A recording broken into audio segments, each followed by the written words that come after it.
Mein Leben ist langweilig und ich bin glücklich damit.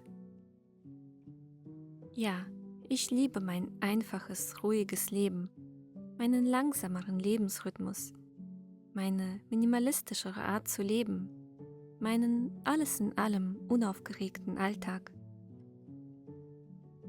Manch einer würde so ein Leben als langweilig und uninteressant bezeichnen. Und tatsächlich legt man das Wort langweilig nach, stößt man auf Begriffe wie eintönig, langsam, trist oder abwechslungs- und ereignislos. Ganz ehrlich, wenn ich gefragt werde, was ich denn so in letzter Zeit unternommen hätte oder was es Neues zu erzählen gibt, fühle ich mich manchmal schon ein wenig komisch. Denn während andere gefühlt ständig unterwegs sind und jedes Mal etwas Neues, Aufregendes zu erzählen haben, habe ich meistens nicht so viele Neuigkeiten oder spannende Geschichten zu teilen. Und lange Zeit war das auch echt schwierig für mich. Denn als eher ruhiger, introvertierter Mensch fühlte ich mich schon immer irgendwie nicht ganz richtig, so wie ich bin. Ich war zu leise, zu brav, zu langweilig. Und um dazu zu gehören und weil ich irgendwann selbst überzeugt davon war, dass ruhig gleich falsch ist, egal in welchem Zusammenhang, habe ich lange Zeit versucht, diesen Teil in mir wegzudrücken. Möglichst ereignisreich, lustig, aufregend und erfüllt sollte mein Leben sein. Schließlich ist das erstrebenswerte Ziel, zumindest solange man noch jung ist, oder?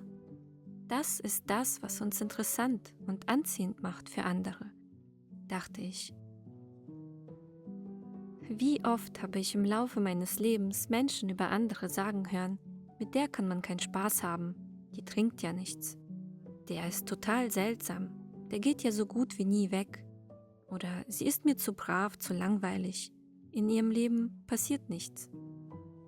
Und andersherum, wie oft schauen wir auf das Leben anderer und beneiden sie insgeheim darum, wenn deren Lebensweg aufregend und interessant zu sein scheint. Ich rede schon gar nicht von den sozialen Medien, die einem permanent das Gefühl geben, man müsste mehr aus seinem Leben machen. Wir leben nun mal in einer Zeit, in der sich unsere Aufmerksamkeit mehr und mehr nach außen verlagert hat und die Welt sich in allen Bereichen irgendwie schneller zu drehen scheint. Und während es Menschen gibt, die sich mit diesem Tempo und der Art zu leben wohlfühlen, gibt es auch solche, die sich besser unter anderen Rahmenbedingungen entfalten können.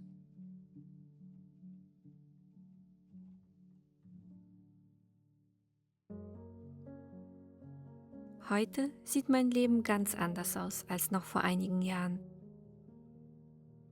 Es ist ruhiger geworden, bewusster und hat insgesamt mehr Fokus, etwas, das mir früher definitiv gefehlt hat. Denn ein klarer Fokus auf mich und meine Ziele hat über die Jahre ganz stark dazu beigetragen, dass ich heute das Leben führen kann, das ich führe. Ich trinke keinen Alkohol, gehe nicht mehr regelmäßig feiern oder shoppen, belohne mich nicht immer wieder mit neuer Kleidung, Technik oder anderen materiellen Dingen so wie früher. Mir ist es nicht mehr wichtig, mich auf eine bestimmte Art und Weise zu kleiden oder zu präsentieren. Natürlich möchte ich mich wohlfühlen, aber ich habe für mich festgestellt, dass es in erster Linie meine innere Haltung und Ausstrahlung sind, als ein bestimmtes äußeres Erscheinen, das mich in meiner Haut wohlfühlen lässt. Entsprechend hat sich auch mein Kleiderschrank verändert. Ich besitze nur noch wenige Sachen, aber nicht, weil ich bewussten Minimalismus lebe, sondern weil meine Ziele sich verändert haben und mit ihnen mein Leben und Lebensrhythmus. Seit über 1,5 Jahren habe ich kein festes Zuhause mehr und entsprechend wenig, was damit einhergeht. Gemeinsam mit meinem Mann lebe ich auf Reisen, sozusagen. Allerdings nicht so, wie man es von Social Media kennt, schnell, ereignis- und abwechslungsreich. Wir reisen nicht im Sinne eines Langzeit- oder Dauerurlaubs, sondern leben mehrere Monate an einem Ort, um das Leben in dem jeweiligen Land näher kennenzulernen mit dem Ziel, irgendwann eventuell in einem dieser Länder dauerhaft leben zu können. Falls dich der finanzielle Weg dahinter interessiert, dann findest du auf meiner Webseite mehr Informationen dazu. Im Gegensatz zu den Vorstellungen vieler Menschen sieht unser Alltag ziemlich ruhig und ja, für die meisten sogar langweilig aus. Neben unserer Online-Arbeit, bei der wir unsere Zeit selbst einteilen können, verbringen wir möglichst viel Zeit draußen. In den letzten Jahren habe ich großen Gefallen daran gefunden, mich an der frischen Luft zu bewegen. Ob lange Spaziergänge, Wanderungen oder auch mal Strand- und Fahrradausflüge, je nachdem, wo wir uns gerade befinden und was uns zur Verfügung steht. Ich bin jedes Mal begeistert davon, wie sehr so ein einfacher Spaziergang sich aufs Gemüt auswirkt. Ich komme immer mit einer frischen Energie zurück und fühle mich danach aufgetankt und zufrieden. Ich liebe es auch, mir Zeit zu nehmen für lange, intensive Gespräche mit den wenigen Menschen, die mir nahestehen. In größeren, lauten Runden hingegen merke ich, wie es mir schnell zu viel wird und es mich regelrecht stresst. Neben meiner kreativen Arbeit wie meinen Videos und Blogs mag ich es auch einfach für mich kreativ zu sein. Ob beim Essen zubereiten, schreiben, malen oder einfach beim Alleinsein mit meinen Gedanken. Da entstehen nämlich die besten Ideen. Früher wollte ich am liebsten immer beschäftigt und produktiv sein, damit ich was vorzuweisen hätte, anderen, aber auch mir selbst gegenüber.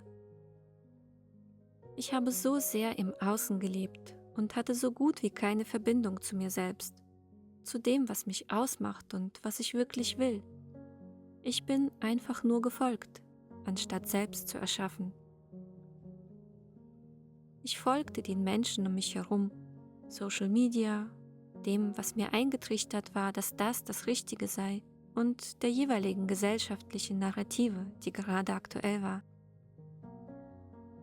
Heute nutze ich kein Instagram, Facebook und Co. mehr.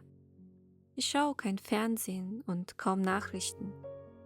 Ernähre mich intuitiv, was mal besser, mal schlechter klappt, aber ich lerne auf meinen Körper zu hören und bewege mich regelmäßig.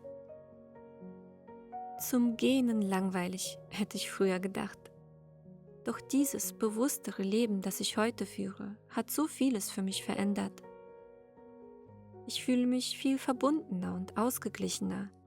Ich vergleiche mich weniger mit anderen, strebe weniger nach Dingen, die mich im Endeffekt nicht glücklicher machen und kann den Fokus auf meine eigene Zufriedenheit viel besser halten. Und dann ist da natürlich auch noch der finanzielle Aspekt. Trotz unseres Reiselebens, auch wenn es ein langsames Reisen ist, geben wir viel weniger Geld aus als in unserem vorherigen, in Anführungszeichen, normalen Leben in Deutschland. Wir haben ganz klare finanzielle und persönliche Ziele, die einen großen Einfluss auf unsere täglichen Handlungen haben. Anstatt unsere Lebenszeit und Geld immer wieder in etwas zu stecken, das uns nur kurzfristige Befriedigung verschafft, investieren wir lieber in uns selbst, in unser persönliches und finanzielles Wachstum. Und unser einfacher, bewusster Lebensstil unterstützt uns dabei. Wenn dich mehr persönliche Einblicke in meinen Lebens- und unseren Finanzweg interessieren, dann schau gerne auf meinem Blog vorbei. Du findest alle Infos unten in der Beschreibung. Vielen Dank fürs Zuschauen. Ich wünsche dir alles Liebe und bis bald.